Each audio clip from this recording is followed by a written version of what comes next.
Assalamualaikum warahmatullahi wabarakatuh. Selamat datang kembali pada channel saya. Pada video kali ini kita akan memasuki bab kedua setelah kita belajar banyak tentang struktur kristal ya pada bab pertama. Pada bab kedua ini diberi judul X-ray diffraction and reciprocalities, difraksi sinar X dan kisi resiprok.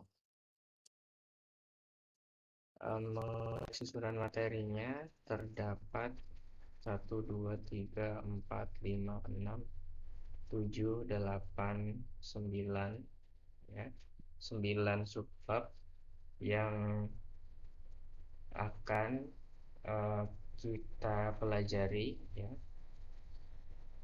Ini berhubungan dengan eksperimen-eksperimen yang telah dilakukan pada bidang fisika zat padat ya, sehingga kita bisa mempelajari struktur kristal yang sudah kita pahami ilmunya pada bab pertama. Ya, jadi pada bab pertama kita sudah memahami jenis-jenis kisi ya, kisi 2 dimensi, kisi 3 dimensi. Nah, hasil penemuan itu merupakan eh, temuan-temuan yang dihasilkan ya melalui eksperimen yang akan kita bahas pada bab ini, yaitu difraksi sinar X. Ya, jadi difraksi sinar X ini merupakan metode ya yang menjadi cikal bakal berkembangnya ilmu-ilmu kristal ya. Dan konsep ya kisi resiprok yang berhubungan dengan eksperimen difraksi sinar X dalam menjelaskan struktur kristal. Nah, pada video kali ini itu terkait dengan pendahuluan ya. Pendahuluan apa sih yang akan kita bahas pada bab pertama ini? Ya, jadi pada video kali ini saya beri judul Introduction ya. Subbab 2.1 sesuai dengan textbook yang kita gunakan pada kuliah kali ini. Ya, kita ketahui bahwa sinar X ya, sinar X merupakan salah satu ya radiasi elektromagnetik ya. Nah, jadi sinar X ini dia memiliki frekuensi yang cukup tinggi ya, di bawah sinar gamma, dan panjang gelombangnya itu kecil ya dibandingkan dengan cahaya. Nah, kita tahu cahaya itu bisa terdifraksi ya ketika melewati celah sempit.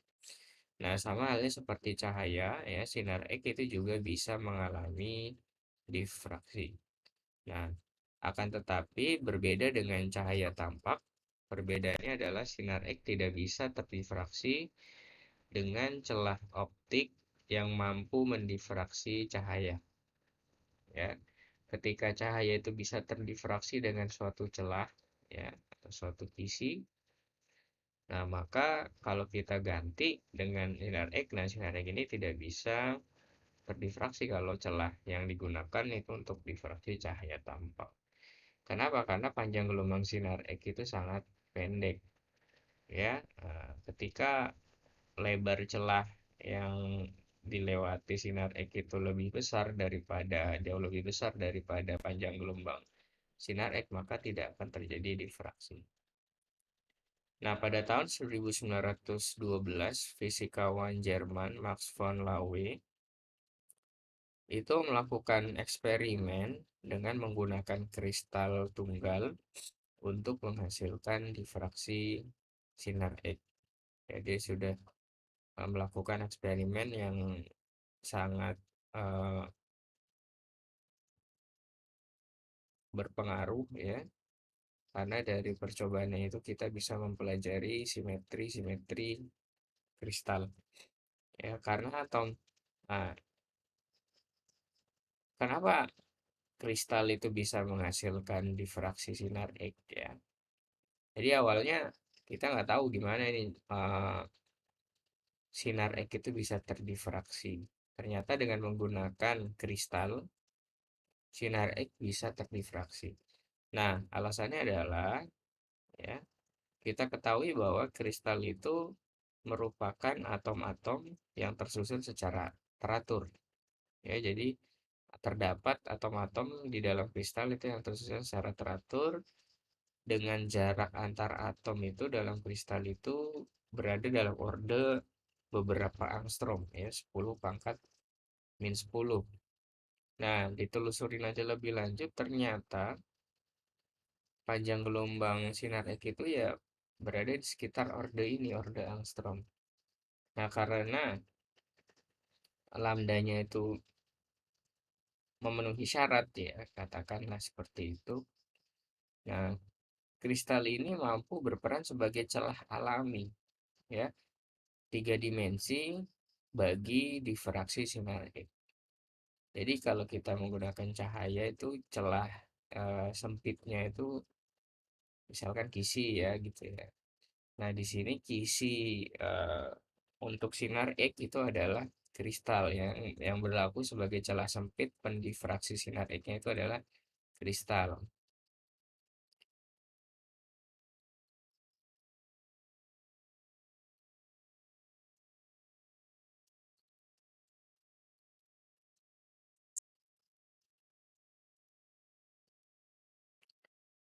Nah,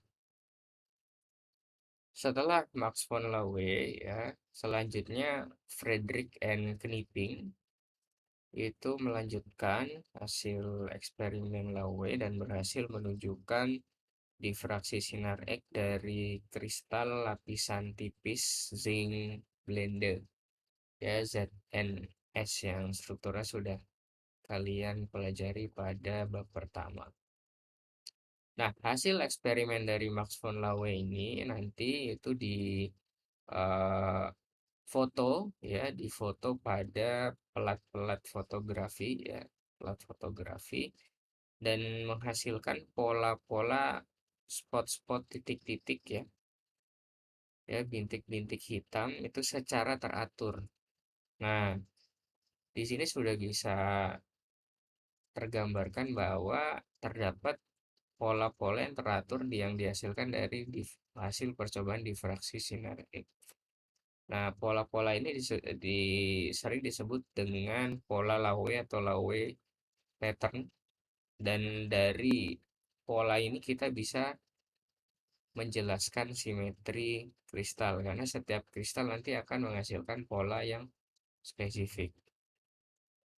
Nah, lebih jauh lagi, fenomena difraksi sinar X ini dapat digunakan untuk menentukan struktur kristal tunggal dan polikristalin. Ya, ini yang nanti akan kita pahami ya setelah mengikuti video-video pada bab 2 ini. Ya, jadi kita bisa menentukan struktur suatu material, apakah itu misalkan SC, apakah itu BCC, FCC itu kita analisis ya dengan menggunakan eksperimen difraksi sinar X. Nah, selain menentukan struktur kristal, ya difraksi sinar X ini juga bisa digunakan untuk menentukan panjang gelombang sinar X, jadi untuk spektrografi ya. Asalkan struktur suatu material sudah diketahui, berarti kita bisa mengukur panjang gelombang sinar X yang sedang digunakan. Baik, itu merupakan batasan-batasan yang akan kita diskusikan pada bab kedua ini ya. Terima kasih sudah menyimak video ini hingga selesai. Wassalamualaikum warahmatullahi wabarakatuh.